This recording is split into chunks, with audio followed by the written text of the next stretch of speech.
রাসেল ভাইয়া তোর ভাবি কি তোর ভাবি ভাবি আমি জানি হয়তো তুই রাগ করবি, তোকে বলা হয়নি।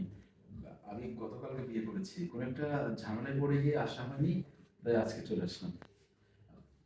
নীলা, তোমাকে তো বলেছিলাম আমার একমাত্র ছোট ভাই আছে। হুম। কি দেব, কেমন আছো? ভালো আছি। তেমন মনে হয় বেশি একটা খুশি না। আরে কি হয়েছে বোকা, তোর ভাবির কাছে যা, ভাবির সাথে হাই হ্যালো কর। মন খারাপ কেন? মানে বুঝতে পারলাম না, তুই কি রাগ করেছিস? রাগ করবো না, তোমার শুধু মুখে এই মধু। তুমি আমার বলছো না তো যে আমার বিয়ে হইব ধুম ধারাক্কা, কি আনন্দ করবি, আর তুমি কি করলা? লুকায় বিয়ে করছো। আরে বোকা, বলার টাইমটা কোনোভাবেই পাইনি। আচ্ছা এত কান্না হতো, বসে সাথে কথা বলতো, ফ্রি হতো, আমি ফ্রেশ হয়ে আসছি, বসে কথা বল। বসো, বসো, বসো। কি দেব, এই দিকে কি, আমি তো এই দিকে। ভাবি, কি ভাই কাজটা ঠিক করলো বলো তো? কি কাজটা ঠিক করে নাই? কত আশা ছিল, ভাইয়ের বিয়েতে অনেক নাচবো, খাইবো, ইস, সব স্বপ্ন একবারে তোর মার করে দিল। জি না, আমি যে দেব কিছুই হয় নাই, সব স্বপ্ন পূর্ণ হবে। সত্যি ভাবি, স্বপ্ন তো পূর্ণ হবে। যেমন বিয়েতে তো অনেক নাচ গান হয়, এখন তো নাচ গান হইব না। কে বলছে? আমরা তো বড় করে অনুষ্ঠান করবো। কালকে এই যে কাজী অফিসে গিয়ে বিয়েটা করছি, বড় করে তো কালকে অনুষ্ঠান করা হবে। নেকা ভাবি, বিয়ে তো করে ফেলেছে, এখন আর বলে লাভ আছে?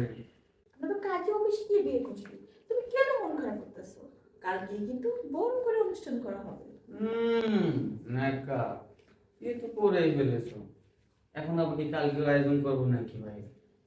আরে দেব, কালকেও বড় করে অনুষ্ঠান, তুমি কেন তো মন খারাপ করতেছো? হুম? হুম, তাই তো ভাবি, আমি কিছু জন্য এত মন খারাপ করতেছি। ভাবি, ভাই কিন্তু কাজটা ঠিক করে না ভাবি। তাই হ্যাঁ, আমি তো বুঝতে পারছি তোমার যে মন খারাপ হয়েছে, সমস্যা নেই। আমার আমার কত ইচ্ছা ছিল জানো ভাবি, কি ইচ্ছা ছিল? তোমাকে দেখতে যাবো যে সময়, তোমার চোখে চোখে দেখবো যে আমার ভাবিটা কিরকম, ভাবির ব্যবহারটা কিরকম। কিন্তু ভাই আগেই বিয়ে করে বলেছে। কিন্তু ভাবি, একটা কথা বলতে হয়, তোমার ব্যবহারটা না অনেক অনেক সুন্দর। তাই হ্যাঁ ভাবি। আমিও পাইছি বলতে মনের মতো দেব, আর তেমন একটা দেবরই চাইছিলাম। ঠিক আছে, আচ্ছা বলি, শুধু কি গল্পই করবে নাকি খাবার টাবার রেডি করবে? রাসেল ভাইয়া, খাবো একসাথে, চল, কতদিন হলো একসাথে না। হ্যাঁ, চলো তাই। পাঁচটা না একটা মতো দেবো। আমি একটু গল্প করতেছি, তুমি তাও সহ্য হইতেছে না তোমার? আরে বাবা, সারাদিন সারা রাত গল্প করো, আমরা যখন এসে পড়ছি পুরো এক সপ্তাহ কোথাও যাচ্ছি না। আবার ওকে, হ্যাঁ। Action action. আরে বাবা, পুরো এক সপ্তাহ এখানে থাকবো, আর পুরো সপ্তাহ জুড়ে কোনো কাজ কাম নাই, শুধু ভালোবাসা, খাওয়া দাওয়া, গল্প, আড্ডা, এইসব। সত্যি বলতেছো ভাইয়া? সত্যি বলছি, আমার ছোট্ট বাচ্চা রাগ করেছে, সে অভিমান ভাঙাতে হবে না, কি বলবো? অভিমান অলরেডি ভাঙিয়ে ফেলেছে, তুমি কেন টেনশন করতেছো? হ্যাঁ এখন চলো। ভাইয়া, হ্যাঁ বলো। ভাবিটা না অনেক সুন্দর। আমার দেশ চলো, ঠিক এভাবে সারাক্ষণ বুকে রাখলে রাখবে, বুঝতে পেরেছো? এবার চল, খাবার খাবো, ফ্রেশ হবো, আরে এবার চলো তো। আচ্ছা আসো। ভাবি, কি? কিরকম খেলে, খাবার কিরকম? অনেক ভালো। অনেক ভালো না ভাবি? কি বলো? ও ভাবি, আরে কি বলো না? তুমি কি বাইরের সাথে ঘুমাবা? কেন? না, জিজ্ঞেস করতেছি, আমার না একা শুইতে অনেক ভয় লাগে। ভাবি, তুমি যদি আমার সাথে শুইতা। তাই টেনশন করো কে, আমি তো তোমার সাথেই থাকবো। ভাবি, কি? আমি জানি ভাই তো আমার ভালোবাসেই না, আর তুমি যাও ভালোবাসছো, এখন তুমিও ভালোবাসতেছো না। কি কয়? আরে দেব, তোমার ভালোবাসবো না, কারে ভালোবাসবো? একটা মাত্র দেব, আমি অনেক ভালোবাসি তোমারে। সত্যি বলছো, অনেক ভালোবাসবে তুমি? হ্যাঁ। ভাবি, কি? আজকে রাতটা আমার সাথে ঘুমাও। তোমার সাথে? আরে ঘুমাও না, ঘুমাইলে কি হবে? আমার না একা একা ঘুমাইতে না অনেক ভয় লাগে। ঠিক আছে, ঘুমাও। তোমার ভাইকে একটু ঘুম পাড়ায় না রেখে তোমার রুমে চলে যাবো। সত্যি বলতেছো ভাবি? হ্যাঁ, আমার দেবরটা কষ্ট করবো, আমি কি ওই জায়গায় ঘুমাইতে পারবো? না না ভাবি, তুমি না আমার অনেক ভালোবাসো, আমি বুঝতে পারছি ভাবি। তুমি তাহলে যাও, বাইরে ঘুম পাড়ায় এসে আমারে ঘুম পাড়িয়ে দিবা, হ্যাঁ? বসো। আচ্ছা, আমি এই জায়গায় বসে আছি, হ্যাঁ? যাও ভাবি, তাড়াতাড়ি এসো, হ্যাঁ?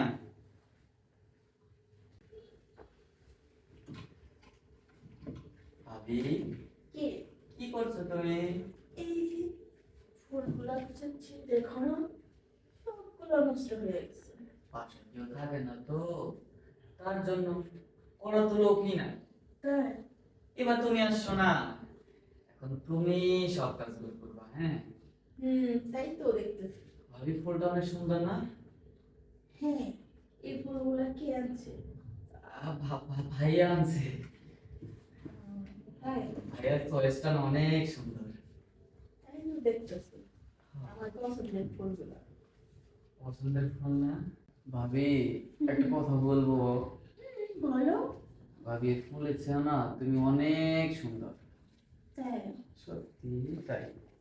তুমি কিন্তু এর চেয়ে বেশি সুন্দর।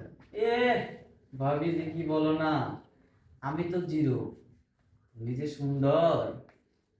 জি না, কারণ আমার দেবরটা দেখতে হ্যান্ডসাম, যেটে পরে একদম ফুইটে থাকে। এ ভাবি, থ্যাংক ইউ ভাবি। একটু বলতে হবে না। ভাবি, আমি কি সত্যি সুন্দর? অনেক সুন্দর তুমি। একটু বেশি বেশি হয়ে গেল না ভাবি? বেশি বেশি না।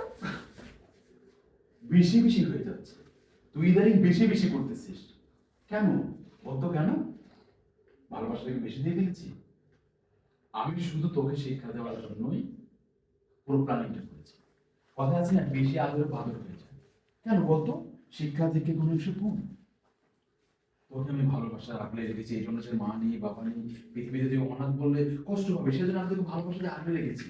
আরে ভাবির ভালোবাসা, স্নেহ, মায়া, মমতা হচ্ছে একটা মায়াবী জিনিস, মায়ের মমতা। আর তুই সেখানে একটা নোংরা ছেড়ে দিচ্ছিস কেন বল? ভাইয়া, আসলে কি বলবো? আসলে কি বলবি? এটা আমার দোষ, যে ভালোবাসা দিয়ে দিয়ে তোকে এতটা বড় করেছি যে ভাই কেন? আসলে দোষটা তোর নয়, দোষটা হচ্ছে আমার, দোষটা হচ্ছে ভালোবাসার। আমি তোকে বেশি ভালোবাসা দিয়ে মাথায় তুলেছি বলেই তুই আজকে এই আশকারা করার সুযোগ পেয়েছিস। আরে শোন, ভালোবাসলে সেটাকে সম্মান করতে হয়। আমি তোর ভাবিকে বলেছিলাম যে তুমি ওকে নিজের সন্তানের মধ্যে দেখবে, কারণ ছোট থেকে আমি তোকে লালন পালন করে বড় করেছি, কখনো একটা ফুলের আসল লাগতে নেই। আর সেই ভালোবাসা যদি এখন উঠলে এই পর্যায়ে আমি জানতাম না। তুই সম্মান করবি, বুঝবি, তোকে শিক্ষিত করে তোকে বুঝতে হবে কোনটা ভালো কোনটা মন্দ। বলতো তুই কি বুঝতে পেরেছিস কোনটা ভালো মন্দ? ভাইয়া, ভাইয়া আমার মাফ করে দাও ভাইয়া, আমি ভুল করে ফেলেছি ভাইয়া। দেখো, আমি আসলে এরকমটা ভাবি নাই, যে সময় ভাবি দেখছি আমার না, মূলত আমি তো ভুল করছি ভাইয়া, আমার মাফ করে দাও। বুঝতে পেরেছি, মাপ চাওয়ার কিছু নেই, তুই আমার ভাই। ভুল করবো আমি তোকে শাসন করবো, ভালো করলে আমি তোকে ভালোবাসা দেবো। আমি শুধু তোকে এটাই বলতে চেয়েছি, আমি যখন বাড়িতে না থাকবো তখন তোর ভাবি যে মায়ের মতো, সেই চোখে যেন দেখোস। এই জন্য আমি তোকে এতটা সময় আঁকড়ে দিচ্ছি যে তুই কি করস কোন পর্যায়ে যাস, বুঝতে পেরেছি? তুই যদি তোর ভাবিকে সম্মান করিস, আমার অগোচরও করবি, সামনে করবি, এটাকে বলে ভালোবাসা, সম্মান, শ্রদ্ধা, ভক্তি, ভালোবাসা, বুঝতে পেরেছিস? তুই আমার সামনে তোর ভাবিকে ভাবি বলে ডাকবি, আমি চলে গেলে তার সাথে নোংরাম করবি, এটাকে সমাজ, সমাজের পরিবেশ ভালো বলে না। বুঝতে পেরেছিস বিষয়টা? হ্যাঁ ভাইয়া, বুঝতে আমি চাইছি শুধু আমার ভাই না, আমার সন্তানের মতো। এই যে দেখো, ও ছোট, কিছু বোঝে না, ঠিক আছে? তাহলে তুমি মাফ করে দাও, সে আজকের পরে থেকে আর কোনো ভুল করবে না। হ্যাঁ ভাইয়া। এসো, উপরে এসো। ভাবি, তুমি কিছু মনে করছো ভাবি? না, দেখ মাফ করে দিচ্ছি, আর তুইও এখন থেকে আমার ছোট ভাইয়ের মতো, ঠিক আছে? আচ্ছা। চল।